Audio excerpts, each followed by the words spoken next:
time, I'd like to introduce Representative Tina Orwall from the 33rd District. Thank you. Thank you, Susan. Good evening. Good evening. So how do we lessen the impact of having an airport in the heart of our district? You know, I ask this question myself all the time. This summer with the opening of the third runway, at the same time they were repairing the first runway, we saw significant changes. Areas of our community that used to get little or no air traffic noise really got substantial traffic noise.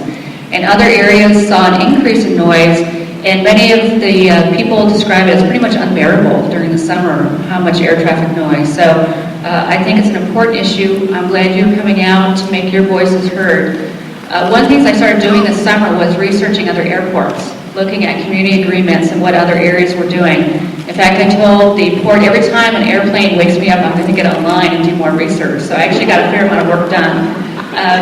There are some interesting agreements, and I think we have an opportunity to really bring our partners, the port, the FAA, and the community leaders together to look at some issues around the use of the third runway, to look at hours of operation. Where I live in Des Moines, I think the flights go to 2 or 3 a.m. and they start again at 5 a.m.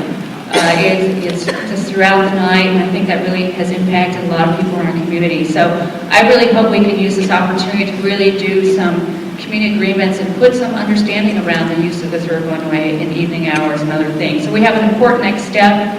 I'd like to involve our congressional staff. I hope you make your voices heard tonight, but also with the staff at the federal level who will be important partners along with the port and the FAA. So thanks again for coming out. Look forward to talking to you.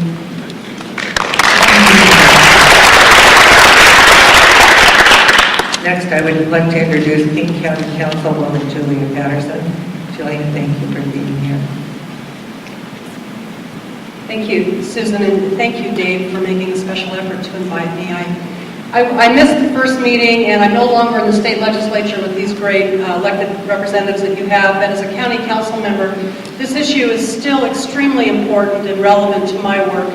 It's been nearly 22 years since the idea to build a third runway at Seatac Airport was conceived, and I think it's been about 12 years since the FAA approved the plan to do that. And now it's been just under a year since the first airplanes touched down on that third runway. So as a lifelong resident of the Highline community and as an elected leader representing many or most of you, and by the way, it's been close to 20 years now that I've been at some level of government representing the voices of the people who live around the airport. I just want to say that I've experienced this whole development from the very beginning, just as most of you have also. And I've heard from many of you. I've heard that you still have questions about noise, about the environmental impacts. You have questions that have gone unanswered, and you have concerns about flight times and patterns and eligibility for noise mitigation. We're fortunate that these representatives of the FAA and the port have agreed to come and address these issues tonight, and I'm thankful for that. I will be listening very carefully this evening so that I can better understand how I might accommodate your state delegation in my capacity as a county elected official. So again, thanks to you folks for inviting me tonight. I'll be listening closely.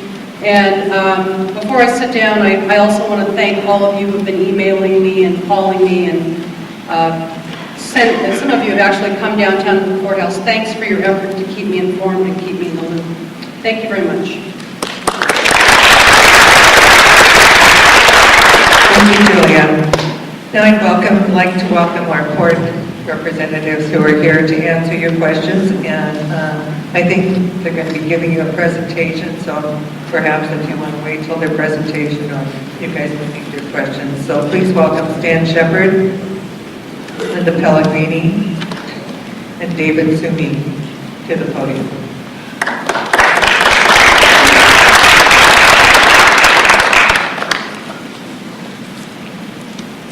Does this mic work okay for you?